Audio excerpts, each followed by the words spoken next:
I was up home, and normally he'd always be like, come on home and, whatever. And he got really angry at me one time. He was like, what are you doing here? And I was like, and I went into the room, and my sister's old room, and I was really upset, and I rang her, and she was like, what? And we didn't know at the time. But when I look back now, I'm like 100%. That was the beginning. That was the beginning. And how does your mum cope looking after your dad? She's amazing though. But like, it is tough. hard. It's really hard. And again, nobody speaks about that. The carers that are like, the girls are brilliant because they're kind of in and out good, but they all have kids. They all have really busy lives, jobs, husbands, families to lead, and look after. And so Mum, and she does not like asking for help. Pure independent. Yeah. Irish mammy. Oh my God.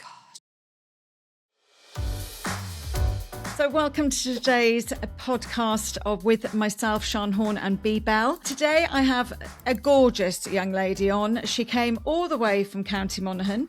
We had great chats actually, because I follow a great fabulous woman from Sound Quality Gifts from Monaghan Island. And so we had great fun chatting about that as well. But a really lovely story about how our relationship changes with our parents if they become ill, how we can deal with that, what effects that has on not just us, but on children and the children that she works with and lives with and that are part of her family. It's a beautiful pod. Again, if you enjoy it, please leave some information, some advice for us, maybe some comments underneath the post, because it really helps us. And I know that this next guest would really appreciate it. So please welcome Aimee Owens.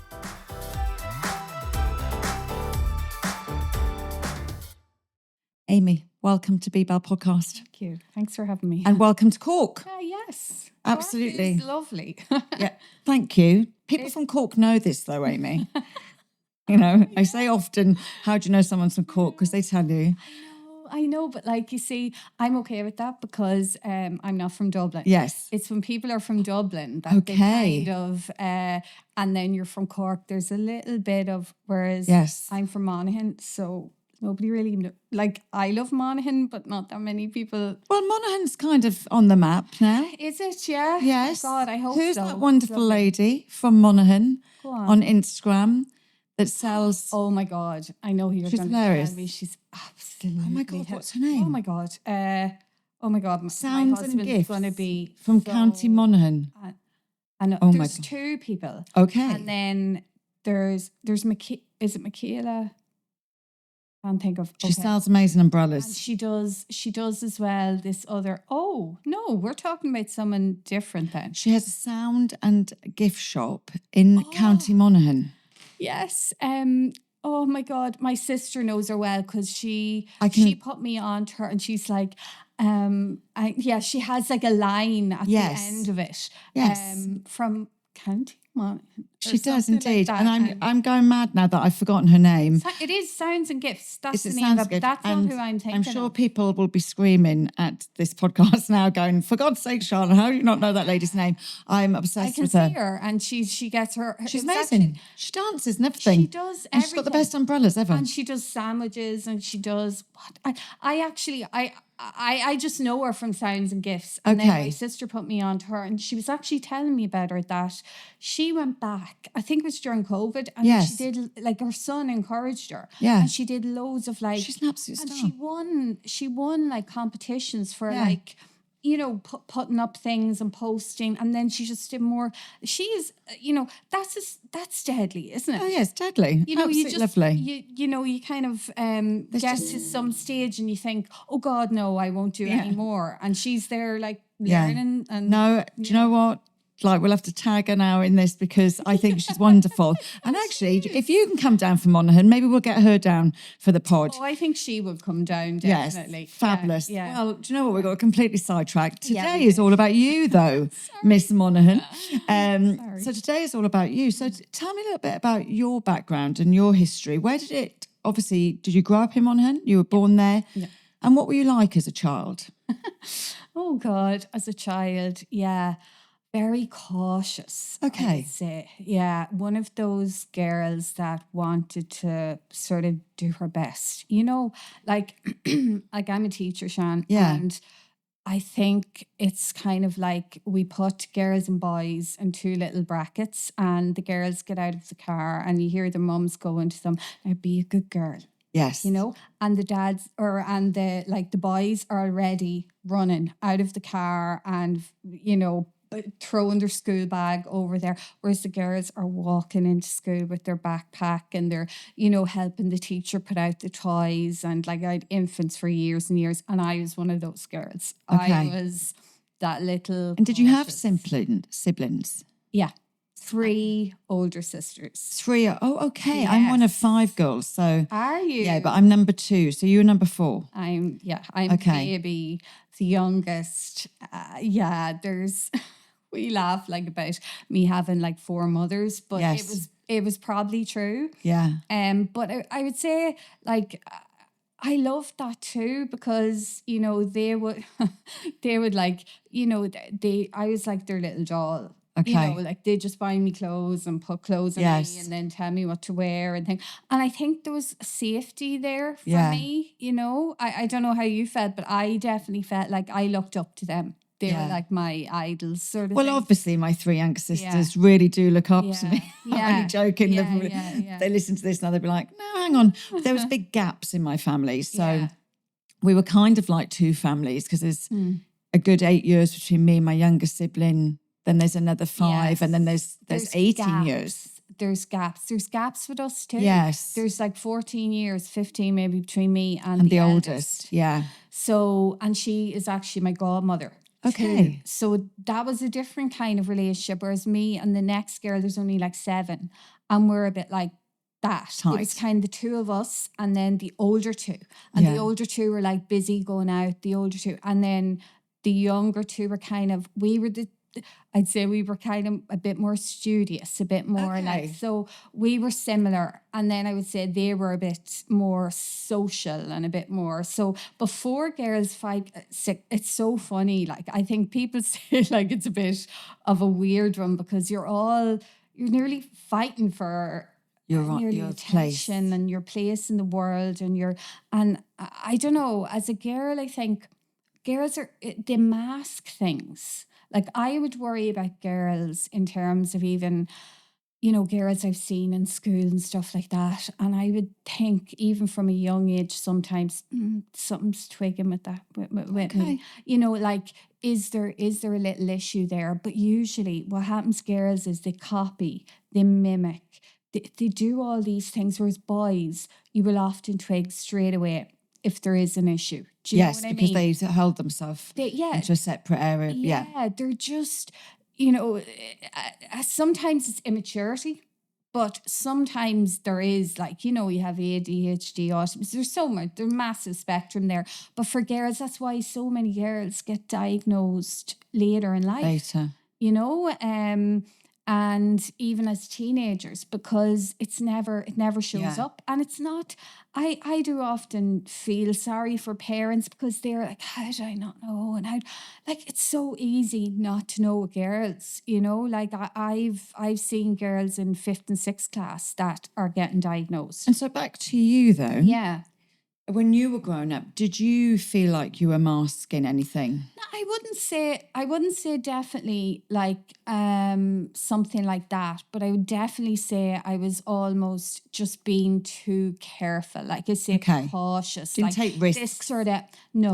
This real perfectionist kind of ideal, And I think, Sharon, I felt like that was a good thing. Yeah. But now I look back and I'm like that was madness. Like, I love. And you mentioned that the 2 younger siblings, including yourself, were more academic. So did you feel that like you weren't into sports or stuff? Not so you're more studious books. And when you look at your older sisters, when you say social, I bet they were sporty. A little bit more. One of them was a bit more sporty, but they were like nearly like wild, but not as in really wild, but just more fun. Like, I remember looking at them and going, they're freer. Do you know what I mean? But I definitely wasn't freer. And we were really into music in our house. Played a lot of trad music and sang and stuff like that. So mum had me in like... different FLA competitions and that kind of thing. And so I was always practicing. Okay. Now, I will say I was with my best friend who was my cousin, and we played together. And we were part of, do you ever hear Kyotas? Yes. And so it's like different groups of musicians, and through like we just kind of practiced, and then we were in different competitions. So you go to the county, Ulster, All Ireland, and I would have always got through to the All Ireland, like and it was good because that was a socials. That was my sport, I suppose, growing up. Absolutely. That was your social scene. That was, and that is really good for kids. But I will say there is a bit of a pressure to perform. Do you know? So you go into the FLA and you're sitting there and you're on your own, and your hands are sweating, and you're starting. My instrument was accordion, the mandolin, and I sang too. And you have to remember those words. You have to remember that tune. And if you stop, you're not getting through. Yes. Or you're not winning. So how old would you have been? Like from, I would say 6, I was in competition. Did you feel that because it's quite pressurised? Yeah. Did you feel that pressure? Yeah, a bit. And I will say, Mum and Dad, they always would have been like, it doesn't matter if you win. Yeah. Like, it was definitely myself pushing the pressure on myself. It was self-imposed 100%. And were you enjoying it is the important thing? Yeah. Too. Yeah. Well, then that's fine. I don't mind a bit of pressure as long as we like the pressure. I agree with that. And I was actually thinking about this yesterday, and I was thinking like, I don't know why I started to think this, and I thought that this might come up because I remember you saying, even from a young age, what you kind of were like and that sort of thing. And I do think it is good to have a little bit, because I tell you what, it gives you a bit of confidence. And resilience. You can't always win. Both. Yeah. You need to know you can't always win. Yeah. And that is hard, especially because you're sitting there and you're waiting for your name to be called, and then your name doesn't be called. Yeah. And it's like, I think it's lovely, and I just think it's my sister lives in Ennis actually, and the kids the kids would be sort of those age now, whether they're getting involved. Yeah. But at that age, did you think this is what I'd like to do? Like, what was your goal? What was drawing you? Yeah, definitely. You know what I loved? I loved the teaching element of it. Okay. So then whenever I got up a bit, kind of into my teenage years, I started to teach music. Lovely. And I really enjoyed that. And then that was like, I think I'll be a teacher. And that was always kind of there. And then when we were in college, myself and, as I say, my best friend, she played the harp. So we just like had so much work. We were doing weddings, funerals, constantly playing everywhere, getting asked to play at everything. Like we had to say no an awful lot, but it was brilliant for a few pounds. Because like, when you started, you've got a business. Yeah, a little bit. Paid for your college. Paid the whole way through. Yeah. And even to the point then, it's mad, but like I met my husband through music. Okay. I met him at the FLA. So like we met at like 14, and he played loads of music too. And we just met as friends, like. Yes. And then every year we'd come back to the All Ireland. And the way it's in different parts of the country. And we met up every year, and then, married him. Ended up in Laois with him. There you go. Music brought you together. We did. Couldn't be more perfect. And now we still play. That's kind of our thing. We play at home. He never is without an instrument, some sort of an instrument, sitting on the couch, guitars in his hand, mandolins in his hand. Yeah. But I don't mind it either, because, and I think it's almost like sport as well. The people who are into the GA or rugby, you nearly need to have someone that really, they might need to play, but they need to understand that is your piece. Yes. Yeah. It brings you back to base. Yeah. Like I see that with him and with me as well. And you know what? It lifts the vibration. It's your joy. Yeah, definitely. 100%. No, we all have that thing. Yeah. And music is for a lot of people. Yeah. Actually, I actually just walked over to the studio from Marks and Spencer's, and they had So did I. they had 90s music on. And I couldn't help but start singing. No. And then I was like, do you know what? That's just put me in a really good mood. Yeah. I can't even remember the song now, but I knew every word. Yeah. And I love the fact that music brings memory. Yeah. Music brings feelings. Yeah, no, it's so powerful. Powerful stuff. Absolutely. So how old were you when you got married? 26, I think, around 26. We were young enough. Yeah. But I'll tell you what it was. I think, again, it's mad, but in my head, my sister got married when she was about 25. The girl that say I would be sort of next to. Yes. And I was like, I'm going to do that. And it wasn't that we always knew we were going to get married. I don't know what it was. We just, it was just, it felt right or something. When you know, you know. Yeah. It wasn't really, we always laughed. Like, we sort of got married for everyone else. As in, it was just to just be, it was sort of a time that I know it's not that long ago, but it was Ireland and you got married and you didn't really live together as much. We were living together a bit, but it was sort of in the knowing that. How do you live a bit together? We were. Do you mean you were having sexual intercourse? That's basically is right. You bad girl. No, like everyone else in Ireland. Actually, my mother said to me, not that, but she did say to me, what is it? If you come live with me, know me, or something like that. You need to. You don't know me till you live with me. That was totally it. Yeah, something like that. She said to me. It mightn't have been the exact quote, but she was like, you need to know that you know. So that did person. you moved into? Did, Oh, okay. not Sorry. For long. Not for long. I wonder, what does she mean by that? Did they do Wednesdays and Thursdays at his house, or?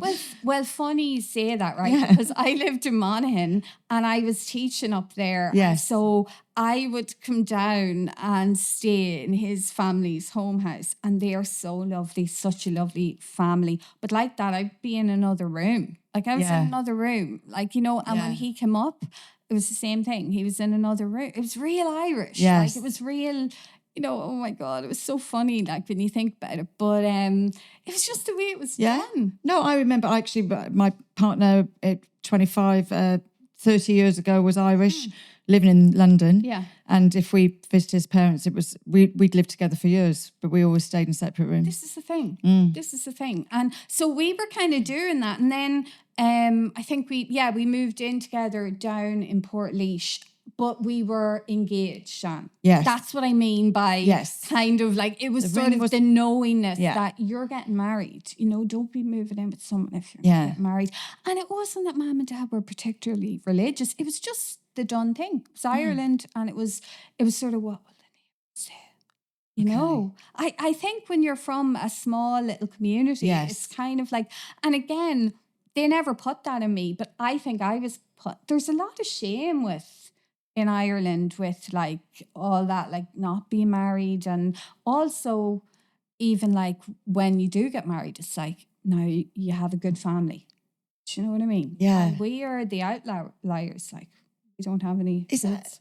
I mean, I'm finding that difficult because it's not my language. Do you know what I mean? Obviously, I moved here in 2000.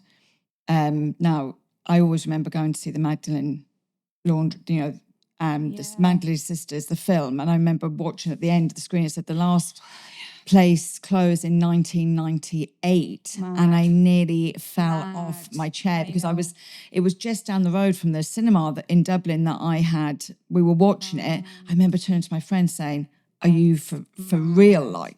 And I mean, it is crazy to think it seems like such a long time ago, but for me it was 2 years previous, and in 2000, obviously. So lots of people listen to the pod and they might be, in their late 20s, 30s, whatever, and they're like, we don't get that. But you certainly would understand that, get it. It was what was happening. But it is mental that it's so far. It feels like such a long, distant memory, but actually it's so recent. I had a friend, and her mum was in one of them. That's in recent. That's not that. I actually just got goosebumps at my arms because it freaks me out. It freaks me out too. And I actually even find all that stuff, even to listen to it, and it's so hard. And that's awful. That's coming from. Imagine what it must be like for people from that, who were around that and in there, and it's just, oh my God, it's awful. But we still need to be cognizant of that. We have to be mindful because I still talk to lots of people that have, similar experiences or experiences within the family. It's just that you mentioned shame, and we talk about inherited shame, and sometimes the shame from our past or somebody else's past. And I just, when I say it's a weird language for me, it's just something that was never bred into me because we didn't have that shame growing up. Yes. So that's what I suppose I'm saying. I'm not saying there's anything wrong with it. I'm saying it's like a different language to me. It's funny because even the way when we were talking about that there, say if you had been, say where like I'm from and a kind of somebody go, oh yeah. Like that. Yes. Whereas for you, it was kind of like, really? I have to think about that. Yeah. And it's good, isn't it, though, to have it? Oh, it's brilliant. Like, because when you get these chats, or like you say, someone 100%. That's listening to this, it's just a different perspective. Well, I can, I always tell people, when I moved here in 2000, I knew nothing, zero, zilch, nothing about Irish history. Oh, wow. Zero, because I went to school in London and we were not taught Irish history. So obviously, and I didn't learn much more in living in Dublin. And then I obviously met my rebel husband who told me all about it every day and still today. And I'm so proud to have learnt it because and about it. Look, I'm a long time blowing. Of course you are. But I feel you're here now. You're family, I feel you're one of us, like. Yeah, I feel. Well, I've lived in Ireland longer than I've lived anywhere else. Cut me open. I bleed red. But honestly, that's the thing, and like I'm from a border county. Yes. So growing up, I just say to my husband as well, like he is really, and probably like yours, very into history. Yes. Loves all that, just, and actually taught me a lot, because I think I was coming at it from a border county kind of girl, and actually we are so close to the north that we would have nearly would have done and still do like Sunday lunch. It sounds like a very kind of British thing to do, but like it's done up there a lot. Only forget Yorkshire pudding, girl. No, and we didn't. But one of my best friends, How dare you call that Sunday lunch? My best friend, like she is mad into Yorkshire now. She lives in London now, but when she was here, they used to always have them. Now we never had those. No, but I don't know if I don't know what. Yeah, we never into them. No, it's mad. But anyway, but as I say, border like area was different because we would have had like guards and not guards, but British police in the hedges.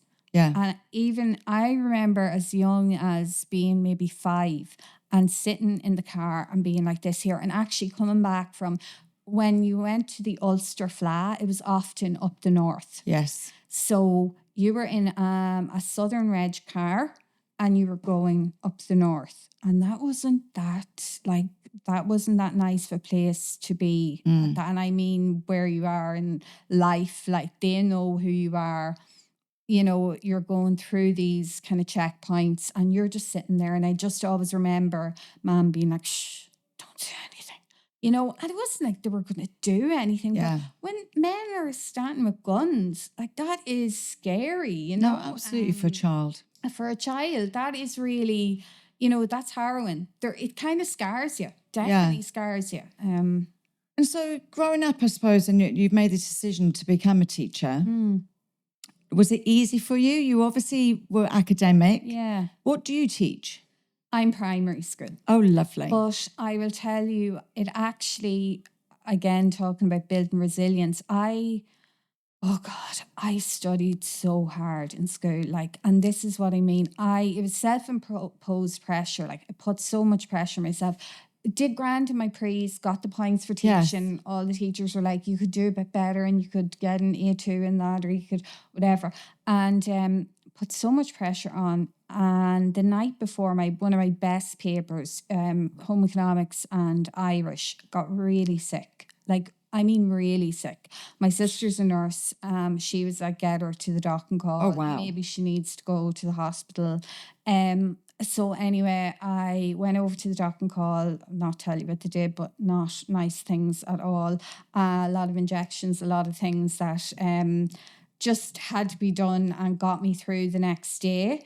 I remember my mom like blow drying my hair that morning, but they put me in a room of my own to do the leaving, like, but I didn't perform, like I couldn't even lift my head. I was so does that jeopardize what you want to do, or do you get enough so I marks? missed the points by 5. Okay. You know, but I look back now. At the time, I was inconsolable. Like I just was so annoyed. I couldn't believe it, you know. And I remember my sister next to me, Lynette, take me out and she was a teacher at this stage. She was doing teaching in college. Again, you know, it's funny, isn't it? What we not copy, but like I looked up to her really, and I was like, I'll do. She was secondary. But she took me out for cake. I remember going for a chocolate cake and tea. And she was like, Aimee, it's okay. You'll go to Maynooth and you'll do Irish and music. And if you want to do, then you have a choice. You can do primary, you can do sex. She was looking at this like a brilliant thing. And she was like, you don't want to go to Dublin anyway. Go to Maynooth, it's great and la, la, la. And I loved Maynooth. Yeah. And now I have a degree in Irish and music too. I did my performance. It worked out but at the time, like it's so, isn't it? When you come, well, I speak about this often. I think it's because we put so much pressure on ourselves. We put pressure on our kids as well. But we teach choice, not flexibility. Yes. So we teach you have to choose something. We don't teach. No. You can choose a few things. Yeah. Oh no.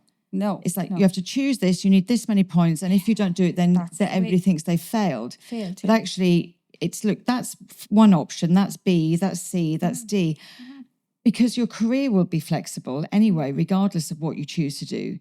Yours, again, your career is super. When I look at you and I'm like, oh God, and she's doing this, and then I'm seeing you're doing this, and you're aligned to that, or whatever it is.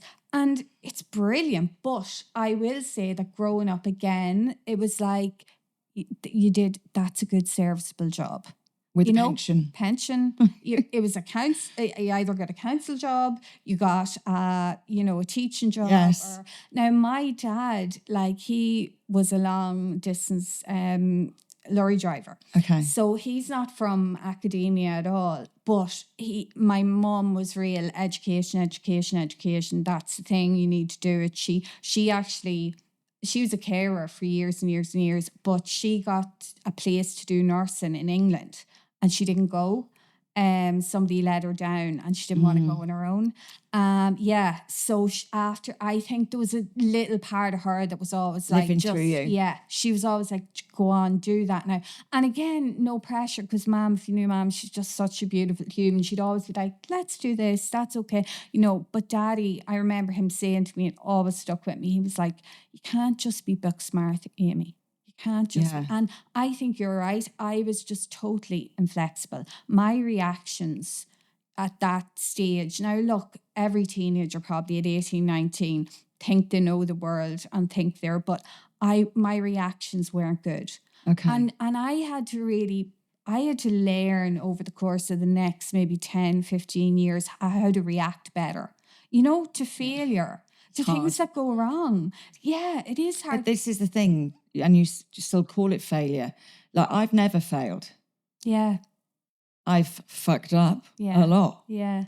But I've never failed because everything that goes wrong is always... It changes courses and it doubles actually how much better you are at something. Totally. I find I work with a lot of interns and they see success and failure. And I'm like, it's not failure because I need you to fail more because they don't learn anything otherwise. No. Now, people say to me, oh, Sean, you can't let them fail too much. You lose a load of money. Look, there's an element of that. Yeah. So you control the failing pattern. Yeah. However, you've got to, I physically ask people to fail. Yeah. Because they're afraid, though. They are afraid. There's a real fear of not doing the right thing. That's it. And that's what I'm saying there. Even it goes back to girls versus boys, right? You see this you see it from such a young age. And I'll give you an example. I had this one parent and she came to me and she was in a parent teacher with me. And I was saying, look, your little girl, she got 6 out of 10 in this week's spelling. Like I said, she's just going a little bit wrong there, but she lost it. She was so upset. She started to cry and she said, I've been practicing. Why did she get that? Why? She could not cope. So she couldn't hear 6 right. She heard 4 wrong. Totally. I mean, to be honest, have a word. Doesn't that seem... That's crazy. Doesn't that crazy. Seem mad to you? Yeah. Now, afterwards, I remember coming home and actually speaking to my sister, and we were both like, look, there's something going on in that woman's life. Yeah. Like, that's projection, because that doesn't seem right. Something different. But what I will say is that little girl, and I'm not singling one parent out here, because I've had loads of these little girls. She was like that. She was afraid to put a foot wrong with me, because obviously everything was micromanaged down to the finest point. Yes. And that happens, I see that all the time, particularly with the younger. I heard something really fabulous actually from my brother-in-law recently, and they have an intern. He works as an engineer. Right. And he'd be he'd be one of the spelling police, you know? Yeah. Very intelligent guy. Mm-hmm. I'm not spelling police. Completely dyslexic. Mm-hmm. Horrendous. Yeah. Love AI. Yeah. Anyway, he said to me, I was saying about the fail and the win with a lot of students. And he was like, oh, we have this really interesting intern. And I said, and he goes, he wrote a document for me the other day. And I said to him, oh, you've spelt that wrong. And he said, no, that's how I spell it. And my brother-in-law said, yeah, but that's not how it's spelt. And he said, no, that's how I spell it. Yeah. And I thought, do you know what, mate? I love that. Yeah. I spell everything wrong. Yeah. So now I'm just going to go, that's how I spell it. But isn't that a lovely attitude to have? That's how I spell it. That's me. Got a problem with it? Stick it in ChatGPT. That'll sort it out for you. I'm unapologetic about it. Yeah. Now, he thought it was like crazy. And I was like, I kind of like it though. Me too. Yeah, that's brilliant. That's a lovely bit of courage that kid has and confidence. I would say that like what I do anyway with kids is I don't correct everything. Yes. I never went over with I don't even like red pens. I don't even use red pens. I know that seems, because they're all different and they're all learning differently anyway. And you want to give not just children but people, and like you're talking about your interns, an opportunity to succeed. You have to. That's what we want in life. But our generation wasn't so much taught that. Do you know? Yeah, no. And again, I think it really does depend on the parent.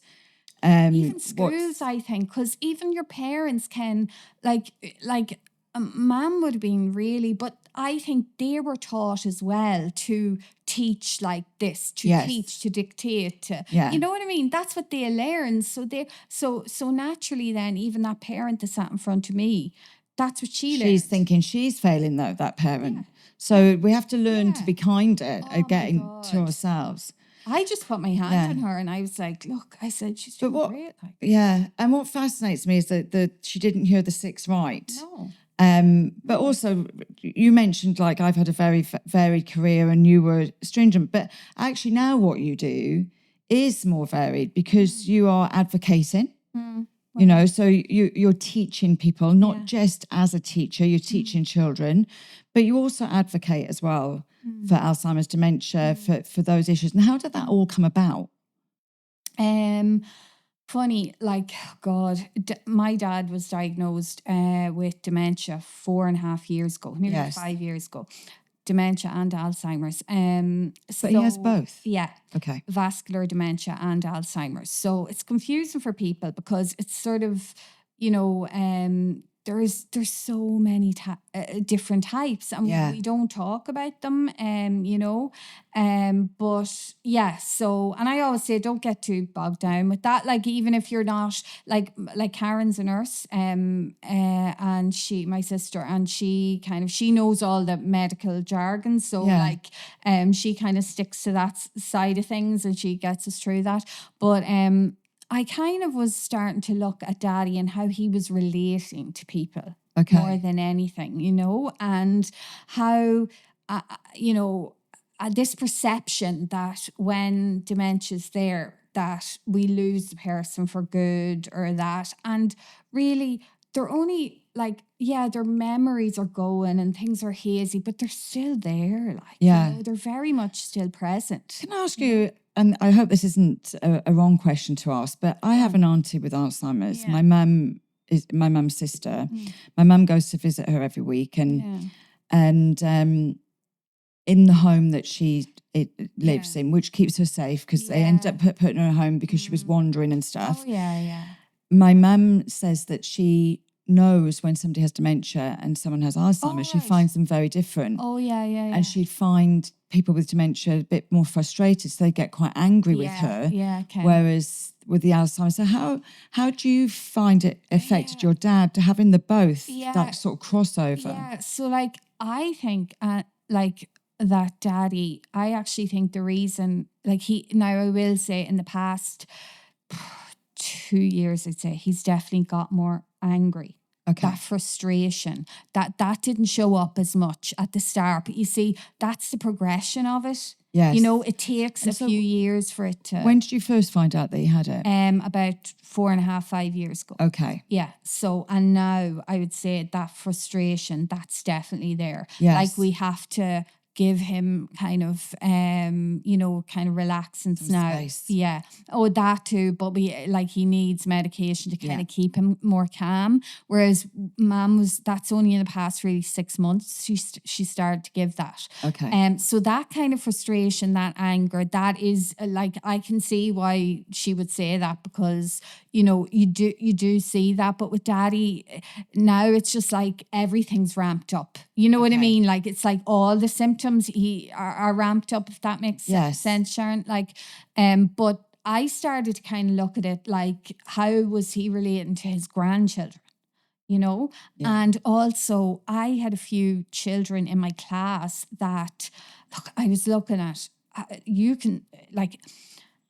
look outside and the amount of grandparents that are collecting or are leaving kids to school is unbelievable. It's mostly most of the class, particularly in more rural communities, actually. It's these kind of farmers, kind of this generational and thing. commuters. Yeah. And they are, and more so now. Definitely. But I had a few that the kids were upset because their grandparents wasn't, one of them mightn't have been at grandparents' day, or one of them had to go into a home, or one, and we don't talk about aging with children. We talk about everything else. And I was kind of kids are so, they relate to everything. They relate to things and they pick up. So they pick up things around them. They pick up, and the more you gloss over things with children, the more kind of anxious, well, I think anyway, they can become. I agree. Yeah. And I say that as a non-parent. You know what I mean? So for me, well, me too, and we're allowed to. Yeah. But we are allowed to. I mean, I always feel guilty saying that, though. Do you know, I nearly feel saying that, parents are going to be nearly up in arms. What would she know? That's what I'm... You're a teacher. You're a teacher. Yeah, maybe, yeah. I've grown up around children my whole life. I love my nieces and nephews with a passion. Massively. And I'm always in fear. I have 2 nieces that my mum lives with, and I'm always in fear if something happens to my mum. I'm not worried about my sisters. We have an expectation that we might lose a parent one day, but I really worry for them because they're best friends. I feel the same. It's my nieces in particular that I think of. Yes. And just they're so close to mum and dad. And when you were a kid then, were you close to your grandparents? Okay. But here's the funny thing, Sharon. My grandmother lived with us for 10 years and she had dementia. Okay. So now it's gone to your dad's circle. My mum's mum. Oh, wow. Okay. Yeah. And my dad's mum, we think maybe had a bit of it too, but I don't know whether that was just maybe she was doting towards the end or not. Yes. But Granny Markey, who lived with us, Mum minded her, and we minded her too. Yeah. And can I ask you, with your dad, was it him? Did he notice the symptoms, or was it other people say? He did too, though. He kind of, and that was really hard. He started to kind of say I wouldn't really remember things now as well. Or it was just around COVID. Okay. And I was actually up staying with them for a while because myself and my husband were selling a house And was this one of your half living together situations? It's so funny. But that's what I'm saying about, like, when you live away, you're kind of, I have such a tie to home. Yeah. I was always like, just dropping my husband and being like, she was off. Yeah, I'm gone, I'm flying home. Yeah. Because with the girls as well, I'm so close to my sisters and my two best friends at home. And then when they started to have kids, I was there. I need to be close. Yeah, I don't know what it is. You understand that no, too. I completely get it. I feel like so protective of those kids. Yes. Like I've nearly birthed them or something myself. Oh, like, I'm moving. You know? I'm moving today. I'll be half an hour closer to my God. sister. So I'll be half an hour closer to my nieces. And I'm really excited because I will just jump in the car on a Sunday morning and pop down and have a cup of tea. I'll be that's the bane of their something life. I would miss, you know. But I will say now we have so much WhatsApp and we're always in communication. It's fine, you know. But what was I saying? Sorry, so Daddy. Yes, when the symptoms started, because I'm interested. Yeah, you know, because listen, I'm a menopausal woman. I don't remember anything. Yeah, but sometimes I go, should I speak to somebody about that? Yeah, no. Do you know what I mean? Yeah, so I know what you mean. Did it show him? Yeah, so that was it. But he kind of started to, and also one thing I noticed when you said about the frustration, I was up home and Daddy would I was the baby, he'd never get mad at me ever. It was always like, you know, whatever you want, whatever you need. There you go, I'll throw you this money. Because he was away a lot. Yes. So he only came home on a Friday night and he was away on the boats on Saturday. You know, it was mad. But it was 80s Ireland. He had a really good job when people did not have good jobs. And he got us all educated. And do you know what I mean? So he had to do it. But I was up home and normally he'd always be like, come on home and you know, whatever.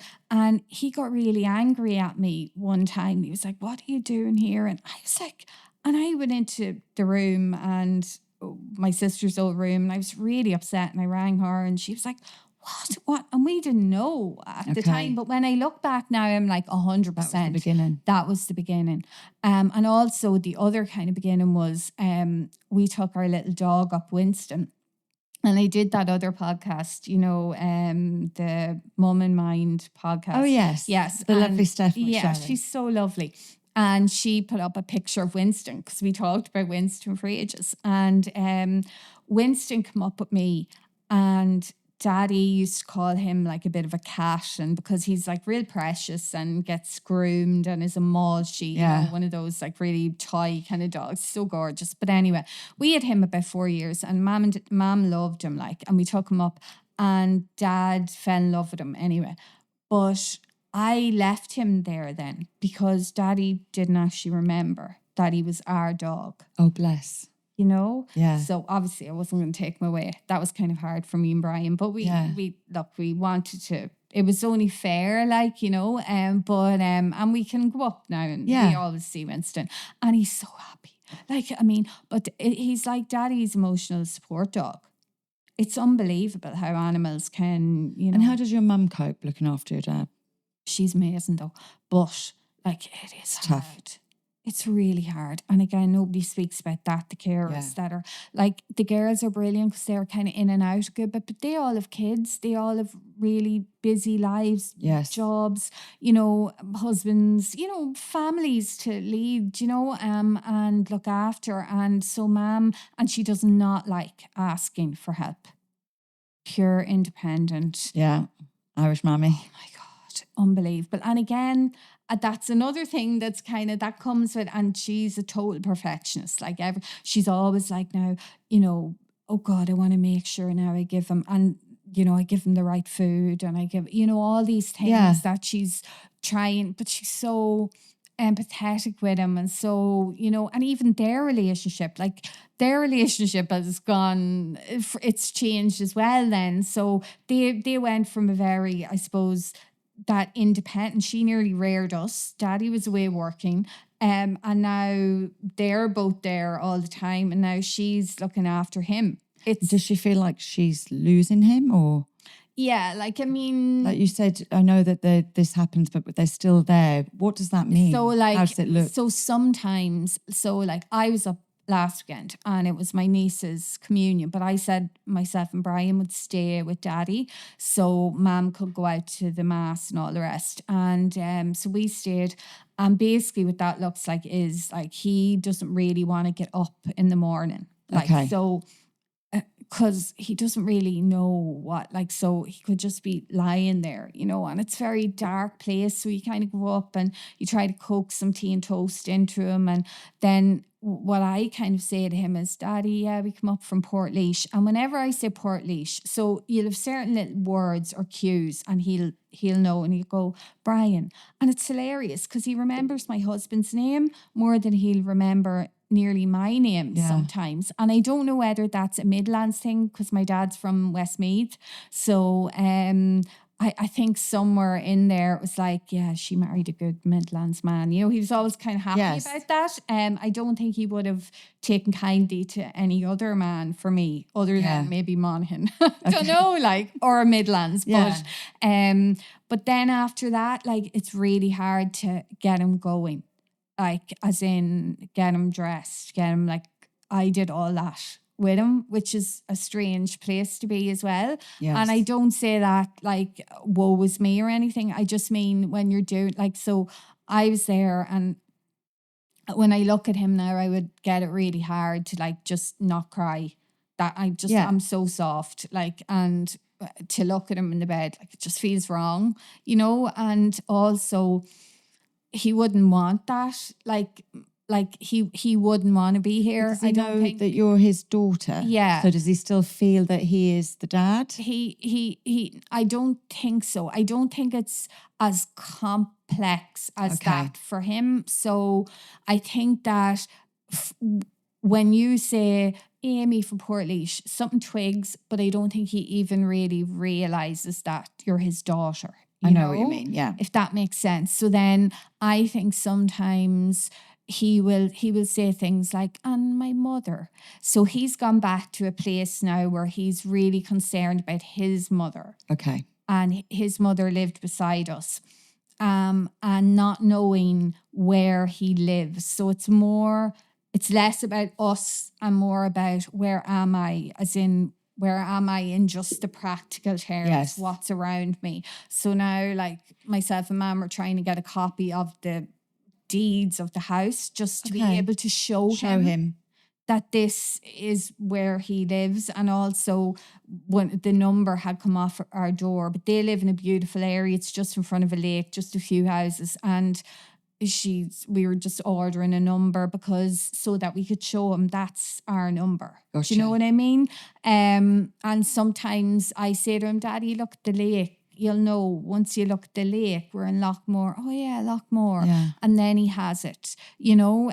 So little twigs like that. But the big thing about dementia or Alzheimer's is you go into their reality with them. So wherever they are. So like last weekend, he was like his mum. He was kind of like, oh, I'll go. Is Mum up there? Yeah, she's coming now. Okay. You just because that's the kind thing to do. And do old pictures help? Yeah. They're great. Pictures are brilliant. Yeah, my mum goes and sees her sister every week and takes pictures. The same pictures every week. Yeah. Yeah, totally. That, I'll tell you what really helps, music. Yes. He absolutely loves singing music. Well, isn't he lucky that you have that gift for him as a family? I don't know, but sometimes it's hard though, because when you start to sing, he gets really emotional, and so then we're singing and nobody can sing because we're all crying. And there's that kind of moment and then my husband, that's when he takes over because he's just brilliant. He'll just keep it going when the rest of us just can't. And would he have been musical, your dad? Yeah. As in played instruments? Not him. You played for him? It was us. Okay. Yeah, it was us. Yeah. But he just always loved it. Yes. You know, that kind of folky kind of thing, and also the trad, and because he was used to us playing, or like his head was gone with us. Isn't that a lovely gift though that you still have to give him? That's definitely something that's still bright for. So, you know, you're talking to people about dementia and about the relationships and about the children and everything. Like, what do you want to achieve from talking about it? What do we need to know? Yeah, like I kind of we're writing a book at the moment, myself and another girl. She's illustrating it, and she a lovely girl, Ashleen. And that's kind of about. It's actually based on Jack, which is my godson, and Granda. And basically, it's about their kind of journey through memories, sort of thing. And I just would love that. Like, you think about just the housing crisis, like. We have so many generations of people living in one home. You know, this is going to be a systemic problem. This is something that is it's there, and people, and I don't think we're talking about it enough. But I think in time it'll be even more so. You know, I think so. I know the word problem, and it is a problem. But like when I think of one of my sisters that my mum lives with, like there's 4 of us that are super jealous of her. Like we would fight. All of us would fight to have my mum in our house. There you go. All of us want our mum to live in our house. There you go. That's so amazing. I would personally love to have that problem. And so like my sister in Ennis, like my mum lives in Cardiff in Wales. My sister in Ennis, like, I'd kill, you know, my mum was very sick actually, and she ended up having to live with me for 3 months. It was the best 3 months ever. Yeah, I know. But I'm with you. Like, I agree. I suppose what I mean is the problem element is how can't get the kids out. Speak. No, I know. But like, how do we speak to children about it though? But like, I think that to write that book is going to be really, really powerful. Well, hopefully. It's not easy though, Sharon. Like people, I don't know, like it's hard, like isn't it? Like this is so alien to me. Like I would have been real shy. Like I can't even believe I'm sitting here with you because like I've been on a few things, and again, like Instagram and that sort of community is building that is great, but it's not easy, like because you're putting yourself out there. And there is an element of freeness. Like my husband said to me recently, he was like, "This is the happiest I've ever seen you, Aimee." And I'm like, "Oh my God, really?" You know, and like that's mad for me. We were speaking before we came on. A problem shared is a problem halved. Yeah, maybe. 100%. Yeah. When I was probably at my lowest, I talked on Snapchat. And it 100% gave me a freedom. Yeah. And it freed me of thinking that we were talking about loneliness. It freed me of thinking that I was alone. On your own. And so I think it's so important to have these conversations. I honestly think, like, I can't wait to see what this book. I better be invited to the book launch. Of course. I want to come to Monaghan. Will you come? Oh, you're more than welcome to. My sisters would love you, especially the older two. They would be like mad for you. I don't know. No, you just are fun. You know what I mean? Like I would have always felt like not fun. You know, does that? I think you're really hard on yourself. And you watch that language because you are fun and you're super talented. You give a gift. Like that music is such a gift. You always had it in you. I think, you got to change your vocabulary. Yeah, definitely. 100%. No, I'm with you. Like that's something I've, even whenever I was thinking about this and, you know, you said a few things like what's your kind of, not even spirituality, what's your kind of place you go to look after yourself? Yes. What's your wellness? What's your, you know, all that kind of thing. But that is one thing I've definitely worked on is that whole, just, the music, but kind of like how you speak to yourself. It's being huge. kinder to yourself. And listen, we're women. We're always bitches to ourselves. But the problem that I have is when you don't catch it. Yes. So I will look in the mirror and go, oh, Jesus Christ, look at the state. But then I look at second time and go, no one else has said that, Sean, to you. It's not a fact. It's your stupid voice in your head. Move on. Oh, yeah. It's the monkey mind. Absolutely. It is. It's just, it runs away with thought. But what do you do for that self-care piece? What do you do when you need a break? I love reading. And I know, again, books, but I always loved reading. And actually, like, even in school, I remember going to my career guidance counsellor and talking about writing. Because I always would have written, like, my friends' essays and things like that for them, for their homework, because I just liked doing it. And the teacher didn't know or whatever. But, you know, and all that kind of stuff. But I remember them saying, no, there's no work in that. There's no work in that writing or journalism, or go be a teacher, Aimee, you'll get the points. So it was like, if you're, if you can aim that, if you can get that, then do that, because it's a good pensionable job. But you know what? Maybe it just wasn't the right time, and now is your time. Maybe that's what I sometimes think too. That like, yeah, but I think that self-care piece. I think that's, but it's hard though, isn't it? Like to do it for yourself. You have to put it in the diary. Yeah. It has to go in the diary. Yeah. My self-care time goes into my diary. You do Pilates. That's fantastic. Absolutely. I teach other people Pilates. And that's so actually that's too. not for me. However, it brings me an amazing amount of joy. Yeah. So that is for me. Yeah. My endorphins are going because I'm putting smiles on people's faces. But for me, travel is a big piece. Right. So it comes first on my calendar every month. Nice. I look. And if there's not something in there where I'm at least out for 36 hours, because otherwise I'd work. I love work too. Come to Portlaoise. Portlaoise is really good. It's only on the train 2 hours. I've got all these lists of places. Definitely. But it has to go on the calendar. Yeah, I know. If it doesn't go on the calendar, somebody else takes precedent. So I want you to put yourself first. By the way, you're not born either. You were like scheming and doing other people's homework for them. You were great crack. We would have definitely been friends because I didn't do any homework. You would have been doing my homework 100%.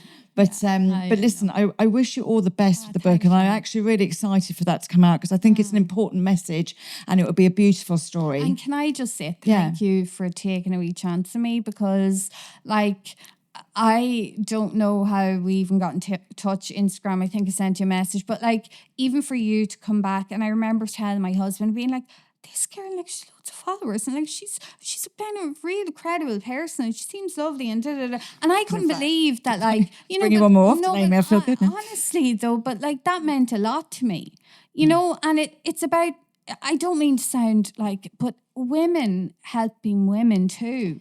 Yeah. We do need to do that. We do need to support each other a bit more, because I think sometimes, like you mentioned the word bitch, but we can be, because we both grew up in houses with women, and with the girls, we would say we would be bitchy to each other. We'd batter each other, you learn how, that gossipy kind of, and now I really try to stay away from that. Like, I honestly think that everyone has a loveliness inside them, and actually, like we talked about projection, but there's if people aren't, it's projecting from there's something happening going on there. And I know I told you before we came on that I have honesty Tourette's, which can be a problem for some people. Sometimes that's what I was afraid of coming on here, that I would just like tell. Well, honesty Tourette's is difficult, because sometimes you tell people things you don't mean to. No, I always mean to say it. Always mean to say it. But I'll give you an example. So people would leave me reviews if I've helped them in their business, say, for instance. Yeah. And if I've done a session, sometimes people don't like what I have to say, because I'm devil's advocate, and it's important that they understand the blind spots of their business to make that correct. They won't leave. Criticism, though, is healthy as well. It's not even criticism. It's just, people would come to me often and say, it's 100% feedback. Yeah. Like somebody said, someone served me a drink yesterday at an award ceremony, and he says, that okay? And I said, do you know what? It is. However, you didn't ask me if I wanted ice. And I've got a load of ice and I don't want ice. And I said, I'm so sorry, because I turned to talk to that lady. Now my friend said, oh, Sean, I would have just let that go. And I said, but I didn't want ice. And it's €15. No, so I'm not paying for it. Do you know what I mean? So that's what I mean by honesty Tourette's. Sometimes I tell people things like that they don't want to hear, however, make them think. Does that make sense? Yeah. So I'm like, listen, I just want to leave this with you. It's not criticism. Yeah. But have you thought about this? Yeah, but you were kind about it, though. Oh, yeah, this how you say things. Sometimes, I have to be honest, though, as well, and sometimes I will say to people, listen, you might not like what I'm about to say, but you're going to have to listen to it, because if this is going to be a success, I'm going to be completely honest with you. This is where I think this is where the problems might lie. Yeah. And often people go, oh, Jesus Christ, Sean. And then always 6 months later, they ring me and go, do you remember when you told me that? And I go, yeah. And they go, completely right. And I don't know why I didn't spot that. And actually, I was so pissed off with you at the time, Sean, when you pointed that out to me. But now, thank you so much, because actually you saved us like 15,000, 20 grand. And I'm like, well, that's why I thought I better mention it. Yeah. But it's not a no filter thing. No. I can't help to be honest. Yeah. Well, I think that's just your being. Yeah. No, you know what I mean? Like, and I want the same for other people. So when you sent me a DM on Instagram, listen, I get lots of DMs on Instagram. So I was like, and then I was like, so I went and did my deep dive. And I was like, this is a really interesting story because, like I said to you before, everybody has a story. How we deal with it is really important. But also, it's the fact that we're not alone. Yeah.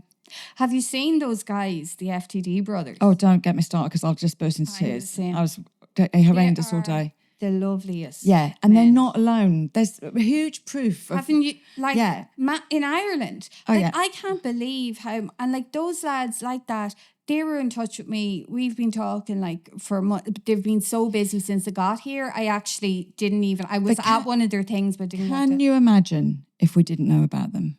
Yeah. And can you imagine if they were just sat at home going, this is happening to us? I thought about that yesterday.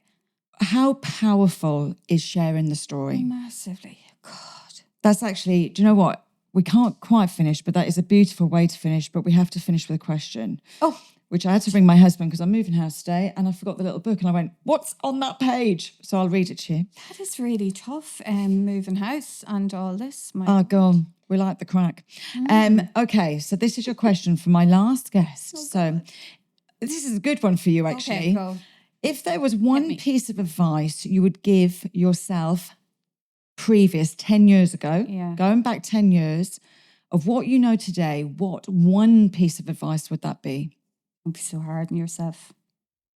Like, you knew I was going to say that. Mic drop. I knew I was going to say that. Mic drop. End of. There we go. Thank you so much, Aimee. That was brilliant. I loved every minute of that. So thanks for listening. And don't forget, if you enjoyed this pod, then please like and follow. And pop over to YouTube if you want to watch. You can subscribe to my YouTube channel at Sean Horn. And lastly, we have some amazing news. All of the BeBell events are now on bbell.ie. So if you want to know more about our monthly events, our meetups, and our amazing, amazing retreat coming this September in Portugal, then do head over to the website and we'll see you there.